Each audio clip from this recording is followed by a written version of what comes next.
Welcome to Little Steps Live, and thanks for joining us. My name is Shay Stanley from Little Steps Asia, the leading digital media for families in Asia. Today's topic is a great topic for mom, dad, kids too. It's one of the most daunting conversations you'll ever have with your child, the chat about the birds and the bees. Most of us are unsure how to broach this subject and may keep putting it off and hope that it will be covered at school. Well, that happens. Or maybe a partner will cover it. Perhaps your parents never had to talk with you, or it went really badly. Maybe you're just struggling to find the right words or phrases to make yourself heard. The world, of course, has changed significantly since we were kids. We now have to consider how to keep our kids safe when they're on social media or browsing the internet. There's a whole nother world out there, particularly as children first encounter porn when they are just 11 years of age, which is just a wild stat that we keep seeing. The pandemic has also left us a little isolated, and kids might not have been able to access the information that maybe they would get in school or around teachers and classes. Um, as far as this topic goes, we wanted to dive into somebody that is an expert in how to really start these conversations. So we invited Mary Flo Ridley. Hi, Mary Flo. Hey, Shay. Hi. Full disclosure, Hi. Mary Flo is also family, and I have been following her personally for years. She's given talks on the topic of how to start the conversations with children around sex. And now she's got some great online courses as well, which we'll talk about. But today we just wanted to invite her over and chat about getting this conversation started. So thank you so much for joining us all the way from Texas. This is going to be a fun chat. Mary Flo, I just want to tell everybody a little bit more about you. You are the founder and CEO of the Birds and the Bees, which guides through the most embarrassing of chats for many of parents. You've been helping parents talk about sex to their kids for the past 30 years. Wow, you're a real That's right. early days there. That's amazing. Yes, when I was just a teenager. Yes. So, And you developed a straightforward online course, which we were just chatting offline about, which we're going to give you a little bit more information on. What I love about the fact that you've got the online course is the fact that it is accessible to people anywhere in the world, including our audience over here in Asia. And lucky for us, you've also given us a nice discount, which we'll also talk about. The focus of the online course and really the focus of this chat is targeting the beginning stage of chatting about sex with kids, which is anywhere from 1 to preteens. We talked about the tweens. The teens years is a whole nother beast to tackle, so we're going to really focus on getting the conversation started today. um, Mary Flo is also assisted by your business partner and director of Birds and Bees, Megan Mickelson, who's also been instrumental in bringing this course together to help parents talk to children and preteens about sex and bringing the class to the online world. She's the mother of 3 kids, and it's nice because she adds a different angle there. She's a partner of I guess she's more of the mom, and you're the grandmother chat with the whole course. that's right. So it's a really nice partnership from the sound of it. So before we get started with the talk itself, I'm just going to put a few reminders out there for the Little Steps audience. As many of you know, we go live weekly, sometimes twice a week, sometimes more. We go live in all different cities, and today this is a virtual chat. Me over here in Hong Kong, Mary Flo over in Dallas, and we're doing a lot of cool virtual chats, with the pandemic as well. We keep parents in the know and on the go with great interviews, resources from experts, and also do it your fun for parents in Asia as well. If you want to be reminded about the upcoming events that we have on our calendar, just go to our Facebook Live, click on the event side, and you'll see the upcoming live chats. The next one is coming up on May 25th, which is going to be focused on finance and really geared towards the women in finance and empowering women in that area. So that's going to be a great chat. So mark your calendar for that one. Also, sign up for our newsletters. That will also keep you informed. So we'll include all that stuff in the comments alongside the Facebook Live today. So want to get started. Mary Flo, this is so fun. We are going to be talking about 3 main topic areas today around engaging your children in the discussion of sex. And so we are going to be breaking this down first by starting the conversation, how to do that. Second is going into a few questions around, older kids. And when we say older kids, we're really talking about 8, 10, 12 years old. So that age group, the tweens. And the third area is protecting your kids on and offline. And I know this is a big concern. Sometimes we have no idea what is going on those little devices that our kids are on. Right. And the stats are pretty shocking, I think, for most parents to see in terms of the exposure and at what age. So we're going to just chat a little bit about your tips around protecting our kids and how to engage in those conversations today. One thing that I do want to mention is that Mary Flo has an online course that really came about during the pandemic, mainly because you were doing so many chats and you needed to pivot and get out there with other products. And that's where this online course has come about. You'll be able to go to the online course at birds-bees.com. And we are lucky to get a 20% discount for the Little Steps readers. And that is Little Steps 20 at the checkout. We'll also include that.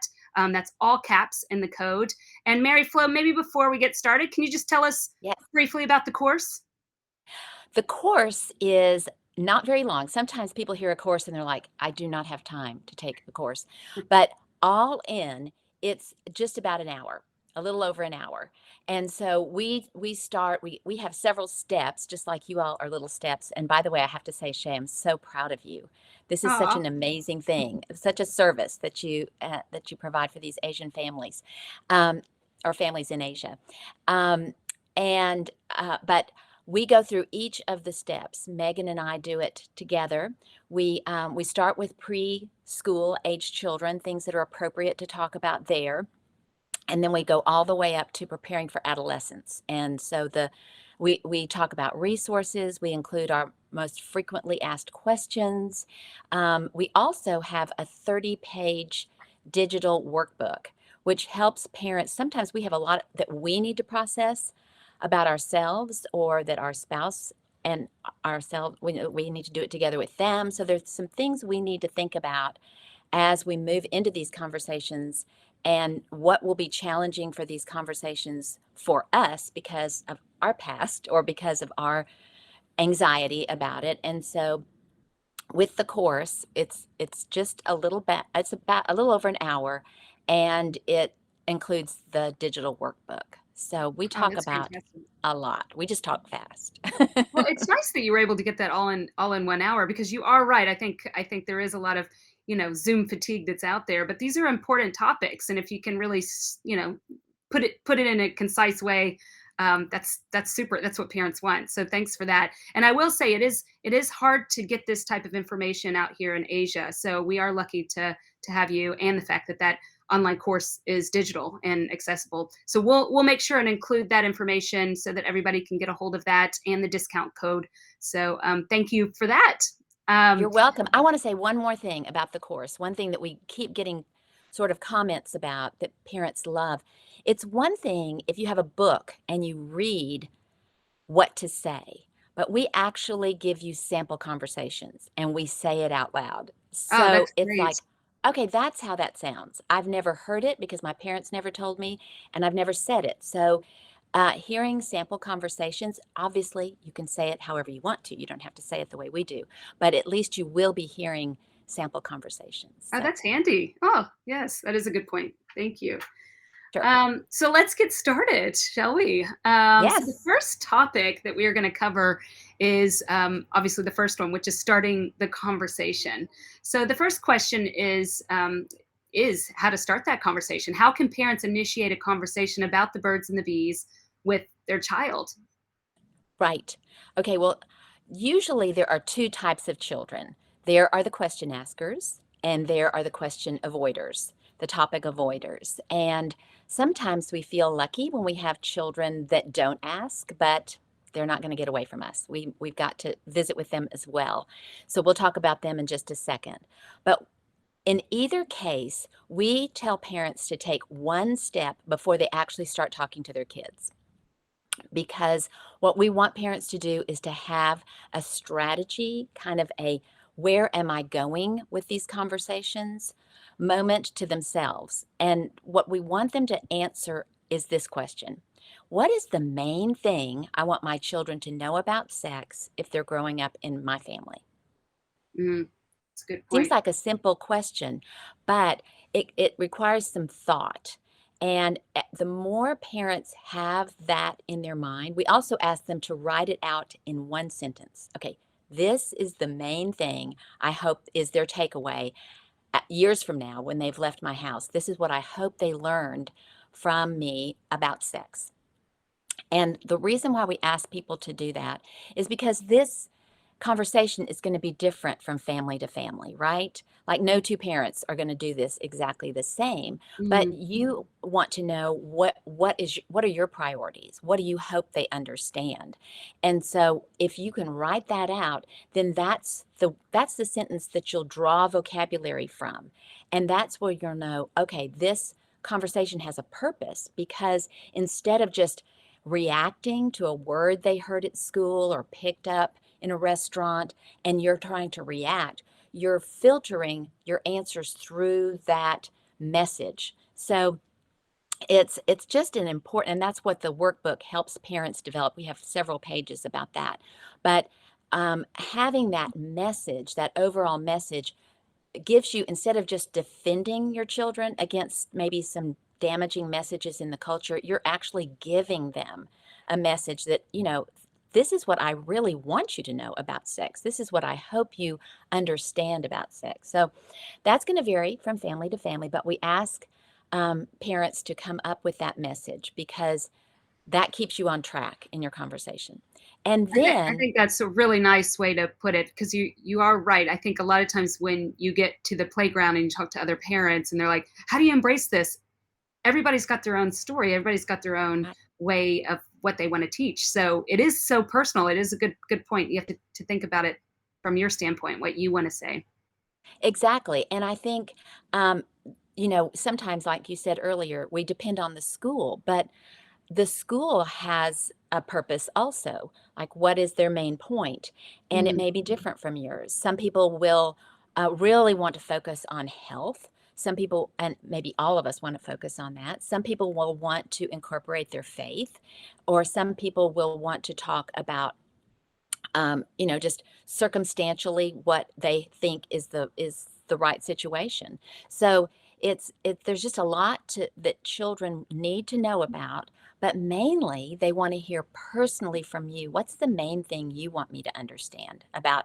The biology is going to be the same, mm, right?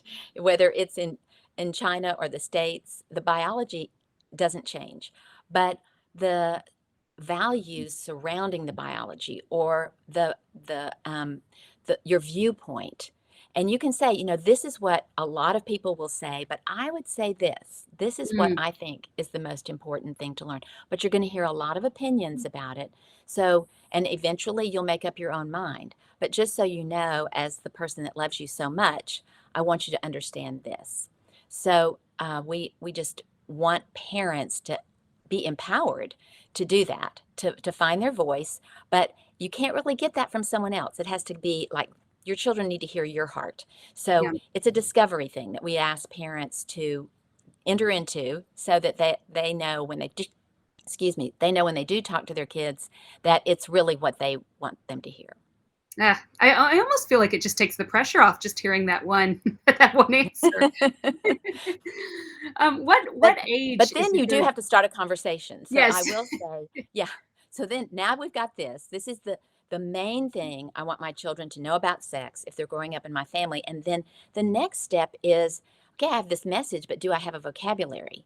Mm, So when they're really young, you want to be sure your vocabulary about their body parts is not silly or shameful, mm, but instead we want it to be anatomically correct, just matter of fact. We ask parents to find their pediatrician voice. When a pediatrician is examining your child, they're not silly, they're not shameful, they're just very matter of fact, and that is reassuring to a child. We just don't want to have too much emotion about it. that's great. So, That's a very good but tip. yes, and we grow up with either no conversation, or perhaps wingy wangy words that have been handed down for generations that we call our body parts. But we want them to use anatomically correct words. Now, I'm kind of conservative. And so, in teaching my children, even though at home we use the anatomically correct words, in public, we would just say privates. You know, we Mm, would say, now they're talking something about their privates. So, in public, because of manners, we would use that word. But at home, we were comfortable. We just wanted to be, we wanted them to know they needed to protect their privates, to keep their privates clean. But we also needed to know that what exactly those words were. So some of the right, first, and you do that when you're potty training, right? So right, this is like little kids, they can know right, their body parts. right. Yeah, yeah. And our hesitation is in giving them those words is that they'll use them in front of their grandparents, you know. Well, at least they're the right words. Yes. Think of So how there you smart go. they are. Yes, you have very brilliant grandchildren. So You mentioned age for a second there. I'm potty training age. At what age do you recommend having these conversations, or is it more child led in terms of them asking the parents? it's both. Okay. What we've done at the Birds and the Bees is we have deconstructed the talk. So traditionally in the States, the idea of talking to your kids about sex was called the talk, and it was one awkward conversation at the awkward age. Not a good combination. And so what what we've done at the Birds and the Bees is we've said, you know what, let's answer their questions when they're asking them. Let's take advantage of a curious child who just wants to know how things grow.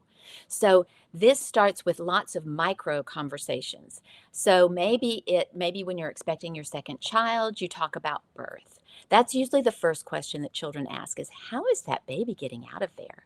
So maybe it's not you that's pregnant. Maybe it's a friend at the park's mother, or maybe it's a teacher, but they see someone expecting a child and they're little problem solvers and they want to know, so how's that baby getting out of there? So we give you the sample conversation about that. But what if a child never asks that question, but you think it would be a good thing for them to know?